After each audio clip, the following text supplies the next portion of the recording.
আচ্ছা, আমাদের ক্লোজ ফ্রেন্ডদের বাড়ি সবসময় এত দূরে হয় কেন বলো তো? A day in my life mini ব্লগে তোমাদের সকলকে স্বাগত।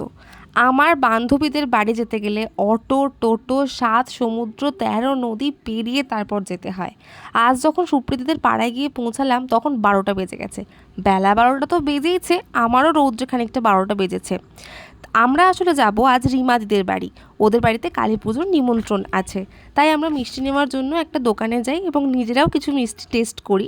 আমাদের সুপ্রীত তো আবার মিষ্টি খেয়ে ডায়েট করেন, কারণ উনি মিষ্টি দেখলে নিজেকে একদমই ধরে রাখতে পারেন না। ওনার মিষ্টি ফেভারিট, মিষ্টি ছাড়তে পারবেন না, বাদ বাকি সব ছাড়তে পারবে। এই যে আমাদের ফল বুঝতে পারছে না যে আমরা ভিডিও করছি। তারপর একটু দুঃসাহস দেখানোর জন্য আমরা চলন্ত স্কুটি থেকেই কিছু ভিডিও ক্লিপ নিচ্ছিলাম এবং এই করতে করতে আমরা যখন রিমাদিদের বাড়িতে যাই, ওকে দেখলাম প্রচুর দেখাচ্ছে যে ও কাজ করছে, কিন্তু আসলে ও অতটা কাজও করছে না। আর এদিকে আমরা কিছুটা গসিপ করে নিজেদের খিদেটা একটু বাড়িয়ে নিলাম। আর আজ সমস্তটাই নিরামিষ ছিল, আর শেষ পাতে ছিল আমের চাটনি আর মিষ্টি দই। প্রতিটা খাবারই খুব সুন্দর খেতে হয়েছিল।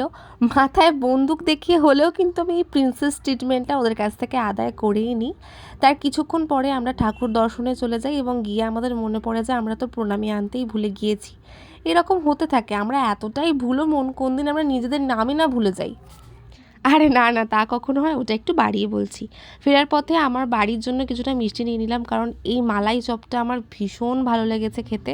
ওখান থেকে আমরা চলে যাই সুপ্রীতিদের বাড়িতে। আর সুপ্রীতির অ্যালবামগুলো আমি বলি যে দেখা আমাকে আগে, আমি তোর বিয়ের অ্যালবাম দেখতেই ভুলে গিয়েছি। সত্যি প্রত্যেকটা ফটোই অসাধারণ এসেছে, ভীষণ ভালো এসেছে। আর কোয়ালিটিগুলোও ফটোর ভীষণ সুন্দর। এই যে প্রত্যেকটা ফটোয় আমি দন্ত একদম বিকশিত করে আছি, করেই থাকি, কারণ এটাই আমার সিগনেচার পোজ। সব সময় থাকি আমি দন্ত বিকশিত করে, সবারই থাকা উচিত। উফ, এই ফটোটা যা এসেছে না। তারপর একটি হালখাতার অনুষ্ঠান অ্যাটেন্ড করে কটা উল কিনে যখন আমি বাড়ির রাস্তায় চলে যাই, তখন দেখলাম যে বেশ কিন্তু আকাশে মেঘ করে গেছে। আর এই সন্ধে হলেই আমার এত স্পাইসি কিছু খাবার মন করে। ভাগ্যিস আজকে আমাদের পাড়াতে ফুচকাওয়ালা এসেছিলো, তাই ইভিনিং আমার ক্রেভিংটা আমি ফুচকা দিয়ে সেরে ফেললাম।